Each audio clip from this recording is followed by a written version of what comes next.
Pope Leo XIV stepped onto the balcony and pledged a peace that surged from the stones of St. Peter's Square to news feeds worldwide, a shocking vow that shook headlines and expectations in a single breath. How far can a vow of love travel when spoken at that threshold? Pope Leo XIV speaks about peace from deep personal experience. Long before his election, Cardinal Robert Prevost urged unity in homilies delivered across Peru's northern valleys. His episcopal motto, "In the one Christ, we are one," captured a conviction that diversity thrives only when anchored in love. As a missionary bishop, he crossed rugged tracks on horseback to reach remote chapels, reminding villagers that reconciliation begins where neighbors share bread. He once told a Vatican interviewer that authority means serving, accompanying, and listening. Those priorities shaped the line he chose in his first address. God loves us. God loves you. When Leo says evil will not prevail, he brings to mind years of pastoral letters that challenged violence in border regions. He counseled parishes to host peace circles in village squares, then celebrated Mass beside families still grieving loved ones. As Bishop of Chiclayo, Prevost earned a reputation for practical bridge building. He oversaw diocesan programs that helped Venezuelan migrants set up small businesses, regaining professional credentials, giving families a foothold in their new country.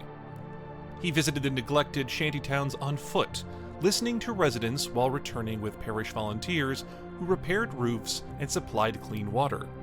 During the COVID-19 emergency, he rallied local companies, civic groups, and parish youth to deliver masks, food, and oxygen to remote villages.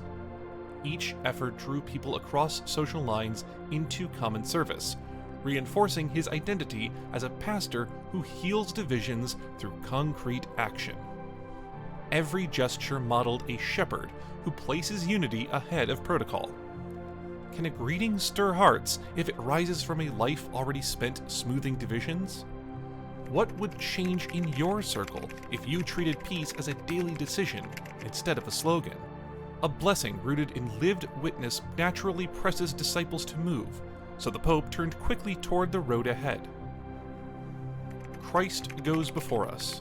With that line, Leo XIV joined a chorus of recent popes who ground mission in the risen Lord's initiative. St. John Paul II opened his papacy urging nations to open wide the doors for Christ. He crossed continents proclaiming that humanity needs Christ's light. Benedict XVI highlighted friendship with Jesus, teaching that joy springs from an encounter with truth.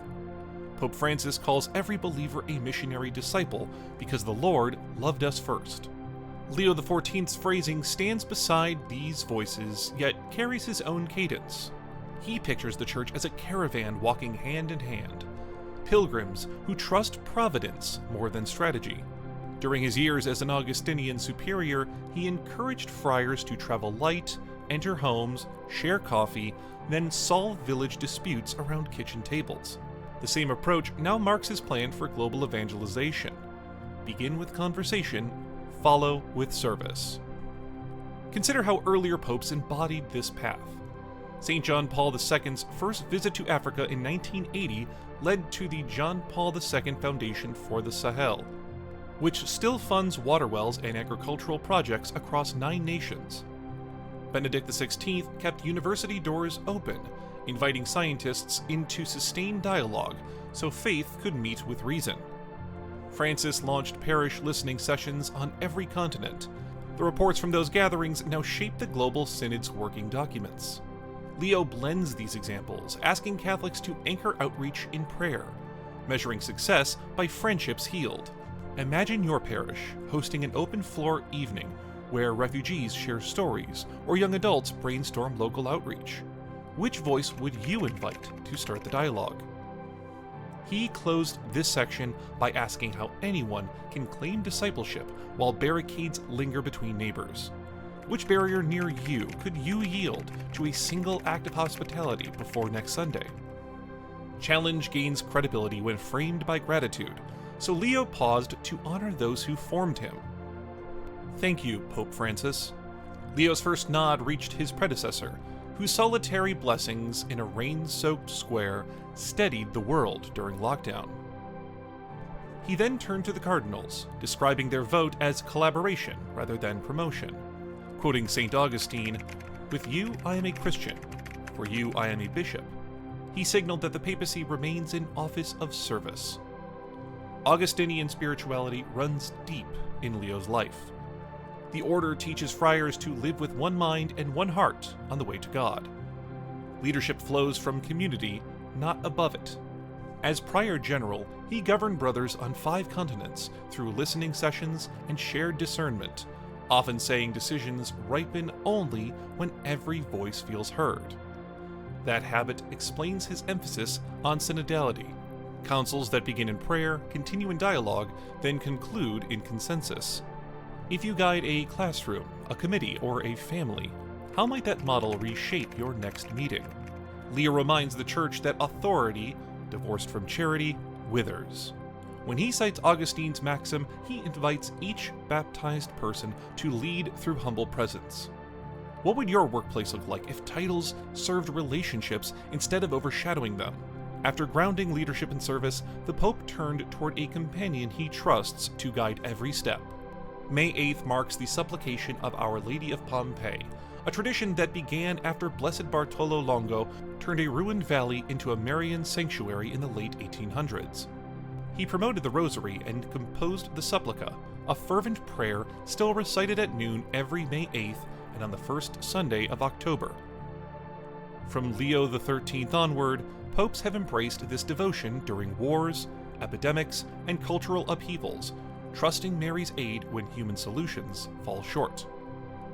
Invoking the Supplica on his election day, Pope Leo XIV tied his pontificate to this long-running chorus of hope. Each May 8th, the Pompeii Shrine leads the prayer, while tens of thousands fill the basilica and millions join by television, live stream, or a folded leaflet tucked in a missal. Pope Francis once called it a chorus that circles the globe, capturing the worldwide pause for shared petition. By adding his first blessing to that chorus, Leo XIV signaled that his ministry will rise from the same well of faith that has sustained believers for more than a century.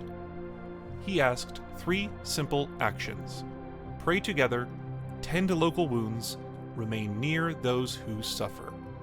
Anyone can begin before sunset. When the crowd answered his Hail Mary, languages blended across the square, Spanish with Swahili, Tagalog beside Italian, showing unity that honors difference rather than erasing it. A century ago, the Pompeii prayer spread on printed holy cards mailed across Italy. Today, the supplication is televised each May 8th, as well as every first Sunday of October, linking the faithful all over the world to the shrine at noon. Leo encouraged the faithful to share the rosary through group chats and parish apps, turning smartphones into chapels that travel in every pocket. Picture your neighborhood repeating that prayer tonight. Whose hardship would surface while the words, "now and at the hour of our death," pass your lips? Consecrating his service to Mary repeats a pattern running from John Paul II's Totus Tuus to Francis's quiet visits to Marian shrines before major journeys. Leo XIV trusts the Mother of the Church to steady a family spread across cultures, yet bound by the Rosary's rhythm. Where might a single decade prayed this week redirect your schedule toward mercy? Pope Leo XIV's first words drew a map, a peace that reaches every border, a journey trusting Christ's lead, a leadership style shaped by Augustine, as well as a mission entrusted to Mary. Policies will follow, yet the speech's legacy depends on thousands of small decisions in homes, classrooms, and councils. Which bridge can you help raise before the echo fades? How will the next page of church history record your reply?